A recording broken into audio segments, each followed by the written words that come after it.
അതെ ഫ്രണ്ട്സ്, നമ്മളിപ്പോൾ ഡൽഹിയിലാണ്. ഒരു ഫോണിന്റെ ലോഞ്ചിങ് ഇവന്റിന് വേണ്ടി വന്നതാണ്. ഫോൺ ഏതാണെന്ന് നിങ്ങൾക്ക് അറിയണ്ടേ? നിങ്ങളിവിടെ കാണുന്ന ഒരു റെഡ്മിയുടെ പുതിയ റെഡ്മി ടർബോ 5 എന്ന് പറയുന്ന ഈ ഒരു ഫോണിന്റെ ലോഞ്ചിങ് ഇവന്റിന് വേണ്ടിയിട്ടാണ് നമ്മളിപ്പോൾ ഡൽഹിയിൽ വന്നിരിക്കുന്നത്. ഈ ഒരു വീഡിയോ ഷൂട്ട് ചെയ്ത് കഴിഞ്ഞാൽ നേരെ എനിക്ക് ലോഞ്ചിങ് ഇവന്റിന് വേണ്ടി പോകണം. ഇത് കഴിയുമ്പോഴത്തേനും ഏകദേശം ഇവന്റ് സ്റ്റാർട്ട് ആവും. അപ്പൊ അതിനു മുമ്പ് വന്ന് ഈ ഒരു ഫോൺ നിങ്ങളെ പരിചയപ്പെടുത്താന്ന് വെച്ചിട്ടാണ് ഈ ഒരു വീഡിയോ ചെയ്യുന്നത്. അപ്പൊ എന്തായാലും ഒറ്റടിക്ക് വളരെ സിമ്പിൾ ആയിട്ട് ഈ ഒരു ഫോൺ നിങ്ങൾ വാങ്ങിക്കുന്നത് വെറുത്താണോ, നിങ്ങൾ നോക്കിക്കുന്ന ഫോൺ ഇതാണോ അല്ലേന്ന് ഞാൻ പറഞ്ഞുതരാം. അപ്പൊ ഫസ്റ്റ് തന്നെ പറയുകയാണെങ്കിൽ നിങ്ങൾ ഒരു 35,000-40,000 റേഞ്ചിന്റെ ഉള്ളിൽ അത്യാവശ്യം പെർഫോമൻസ് ഫോക്കസ് ചെയ്യുന്ന ഒരു കോമ്പാക്ട് ആയിട്ടുള്ള ഫോണാണ് നോക്കണമെങ്കിൽ പറ്റിയൊരു ഫോണാണ് ഈ ഒരു റെഡ്മി ടർബോ 5. കാരണം ഞാൻ പറഞ്ഞുതരാം. പെർഫോമൻസ് എന്ന് പറയുമ്പോൾ ഇതിൽ റെഡ്മി കൊടുത്തിരിക്കുന്ന chipset MediaTek Dimensity 8500 ultra chipset ആണ് ഇതിൽ കൊടുത്തിരിക്കുന്നത്. അത്യാവശ്യം പെർഫോമൻസ് ഓറിയന്റഡ് ആയിട്ടുള്ള ഒരു ചിപ്സെറ്റ് ആണ്. ഇതിൽ നിങ്ങൾക്ക് ലാഗ് ഇല്ലാതെ പബ്ജി, കോൾ ഓഫ് ഡ്യൂട്ടി പോലുള്ള ഹൈ എൻഡ് മൊബൈൽ ഗെയിംസ് കളിക്കാനായിട്ട് സാധിക്കും. കൂടാതെ മൾട്ടി ടാസ്കിങ് ആയാലും കാര്യങ്ങളൊക്കെ അടിപൊളിയാണ്. ലാഗും കാര്യങ്ങളും ഒന്നും നിങ്ങൾക്ക് ഫീൽ ചെയ്യില്ല. കാരണം എന്താണെന്ന് വെച്ചാൽ ഞാൻ പറഞ്ഞ പോലെ തന്നെ ഇതിൽ കൊടുത്തിരിക്കുന്നത് MediaTek Dimensity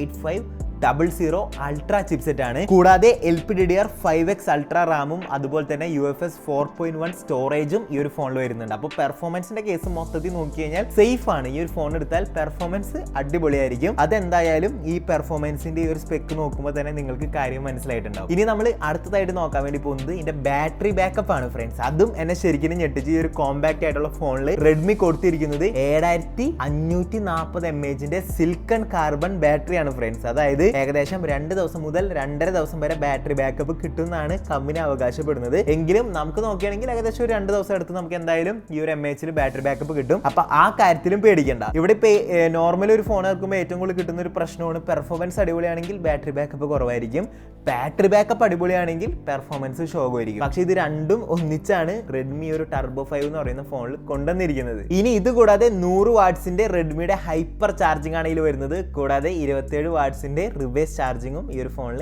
അവൈലബിൾ ആണ്. ഇനി ഡിസ്പ്ലേയിലേക്ക് വന്നാൽ അത്യാവശ്യം അടിപൊളി ഡിസ്പ്ലേ ആണ് ഷവോമിന് കൊടുത്തിരിക്കുന്നത്. കാരണം 6.59 ഇഞ്ചിന്റെ കോമ്പാക്ട് ആയിട്ടുള്ള 1.5K AMOLED sunlight super display ആണ് ഇതിൽ വരുന്നത്. സൺലൈറ്റ് സൂപ്പർ ഡിസ്പ്ലേ എന്ന് പറയാൻ കാരണം എന്ന് വെച്ച് കഴിഞ്ഞാൽ നമ്മൾ പുറത്തേക്ക് ഈ ഒരു ഫോൺ യൂസ് ചെയ്യുമ്പോൾ അത്യാവശ്യം നല്ല രീതിക്ക് ഈ ഒരു ഡിസ്പ്ലേ എന്താ പറയുക ബ്രൈറ്റ് ആയിട്ട് നിൽക്കുന്നുണ്ട്. അതായത് സൺലൈറ്റ് അടിച്ചാൽ കൂടി നമുക്ക് ഉള്ളിലിരുന്ന് നമ്മൾ ഫോൺ യൂസ് ചെയ്യുമ്പോൾ കിട്ടുന്ന ആ ഒരു ഫീല് നമുക്ക് പുറത്തും കിട്ടുന്നുണ്ട്. നിങ്ങൾക്ക് ഇവിടെ കാണാനായിട്ട് സാധിക്കും. അതുപോലെ തന്നെ ഇതിൽ വീഡിയോസും അതുപോലെ തന്നെ സിനിമ കാണുമ്പോൾ ക്വാളിറ്റി നിങ്ങൾക്ക് ഇവിടെ കാണാൻ സാധിക്കും. അതുപോലെ അത്യാവശ്യം അൾട്രാ സ്ലിം ആയിട്ടുള്ള ബെസൽസ് ആണ് ഇതിന് വരുന്നത്. നിങ്ങൾക്ക് ഇവിടെ കാണാൻ സാധിക്കും. അത്യാവശ്യം സ്ലിം ആയിട്ട്, അത്യാവശ്യം അല്ല നല്ല രീതിക്ക് സ്ലിം ആയിട്ടുള്ള ബെസൽസ് ആണ് ഈ ഒരു ഫോണിൽ വരുന്നത്. കയ്യിൽ പിടിക്കുമ്പോൾ ഒരു ഫ്ലാഗ്ഷിപ്പ് ഫോൺ പിടിച്ച ഒരു ഫീല് ഈ ബെസൽസും ഡിസ്പ്ലേ കാണുമ്പോൾ നമുക്ക് കിട്ടുന്നുണ്ട്. ഇനി ക്യാമറയുടെ കേസിലേക്ക് വന്നു കഴിഞ്ഞിട്ടുണ്ടെങ്കിൽ ഞാൻ നല്ല അടിപൊളി ക്യാമറ എന്നൊന്നും പറയില്ല. കാരണം ഇതിൽ ഒരു സോണിയുടെ 50 മെഗാ പിക്സലിന്റെ ലാർജ് അപ്പറേച്ചർ OIS ക്യാമറയാണ് കൊടുത്തിരിക്കുന്നത്. അതും പറഞ്ഞിട്ട് ഇത് വലിയൊരു അടിപൊളി ക്യാമറ എന്നൊന്നും ഞാൻ പറയില്ല. ഇതിലെടുത്ത 2-3 ഫോട്ടോസ് ഒക്കെ നിങ്ങൾക്ക് ഇവിടെ കാണിച്ചു തരാം. അത്യാവശ്യം തിരക്കേടില്ലാണ്ട് ഫോട്ടോസ് ഒക്കെ എടുക്കാൻ പറ്റുന്നുണ്ട്. ഞാൻ പോർട്രേറ്റിൽ എടുത്തെടുത്ത ഫോട്ടോസ് ആണ് നിങ്ങളിവിടെ കാണുന്നത്. പക്ഷെ എങ്കിലും എനിക്ക് ക്യാമറ അത്ര അടിപൊളിയായിട്ട് തോന്നുന്നില്ല. പക്ഷെ പെർഫോമൻസ് ബാറ്ററി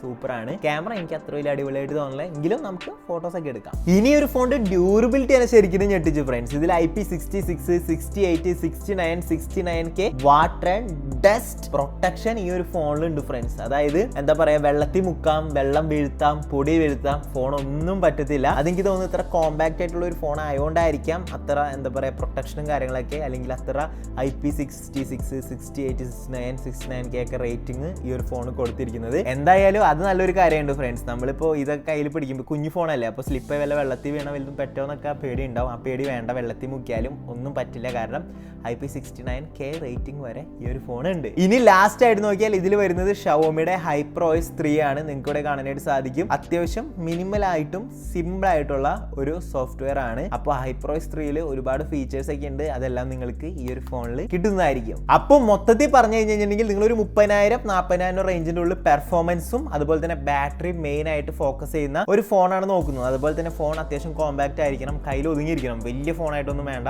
ജസ്റ്റ് കയ്യിൽ ഒതുങ്ങുന്ന ഒരു കോമ്പാക്ട് ഫോൺ ആയിരിക്കണമെങ്കിൽ നിങ്ങൾക്ക് കൺസിഡർ ചെയ്യാവുന്ന ഒരു ഫോണാണ് ഷവോമിയുടെ റെഡ്മി ടർബോ 5 എന്ന് പറയുന്ന ഈ ഒരു ഫോൺ. അപ്പോൾ ഈ ഒരു ഫോണിന്റെ ലോഞ്ചിങ് ഇന്നാണ്, ജൂൺ 16 ആണ്. ഞാൻ ഈ വീഡിയോ റെക്കോർഡ് ചെയ്തുകൊണ്ടിരിക്കുന്ന സമയത്ത് നിങ്ങൾ ഇടുമ്പോൾ മിക്കതും ലോഞ്ചിങ് കഴിഞ്ഞിട്ടുണ്ടാവും, സെയിൽസ് സ്റ്റാർട്ട് ആവാറായിട്ടുണ്ടാവും, മിക്കതും സെയിൽസ് സ്റ്റാർട്ട് ആയിട്ടുണ്ടാവും. അപ്പോൾ ഇതിന്റെ സെയിൽസ് സ്റ്റാർട്ട് ആവുന്നത് ജൂൺ 19 ആണ്. അപ്പോൾ നിങ്ങൾക്ക് ഈ ഒരു ഫോൺ വേണമെങ്കിൽ ആമസോണിൽ നിന്ന് അല്ലെങ്കിൽ mi.com അല്ലെങ്കിൽ നിങ്ങളുടെ അടുത്തുള്ള ഷോപ്പിൽ നിന്നും വാങ്ങിക്കാനായിട്ട് സാധിക്കും. നിങ്ങളുടെ അടുത്ത് പോയി അന്വേഷിച്ച് നോക്കാം. ഈ ഒരു ഫോൺ ഉണ്ടെങ്കിൽ നിങ്ങൾ ഫോൺ കയ്യിൽ പിടിച്ച് നോക്കാം, ഗെയിം കളിച്ച് നോക്കാം. നിങ്ങൾക്ക് അപ്പോൾ അറിയാൻ പറ്റും ഈ ഒരു ഫോണിന്റെ പെർഫോമൻസ് പെർഫോമൻസ് കാര്യങ്ങളൊക്കെ. എന്തായാലും പെർഫോമൻസിലും ബാറ്ററിയിലും ഞാൻ സാറ്റിസ്ഫൈഡ് ആണ്. അത്യാവശ്യം നല്ലൊരു ഫോൺ തന്നെയാണ്. അപ്പോൾ ഇന്നത്തെ വീഡിയോ ഇത്രയുള്ളൂ. ജസ്റ്റ് ഈ ഒരു ഫോൺ നമുക്ക് റിവ്യൂ ചെയ്യാൻ കിട്ടിയപ്പോൾ നമ്മൾ ചെറിയൊരു വീഡിയോ ചെയ്തതാണ്. അപ്പോൾ ഈ വീഡിയോ നിങ്ങൾക്ക് എല്ലാവർക്കും ഇഷ്ടമായി കഴിഞ്ഞാൽ നമ്മുടെ ചാനൽ സബ്സ്ക്രൈബ് ചെയ്യുമ്പോൾ ഇതുപോലത്തെ അടിപൊളി അൺബോക്സിങ്ങും അതുപോലെ തന്നെ ടെക് റിവ്യൂസും വീഡിയോസിനൊക്കെ ഗെയിമിംഗ് എല്ലാം മിക്സ് ആയിട്ടുള്ള വീഡിയോസിനൊക്കെ വേണ്ടിയിട്ട്. അപ്പോൾ അടുത്ത വീഡിയോയിൽ കാണുന്നവരെ ബൈ.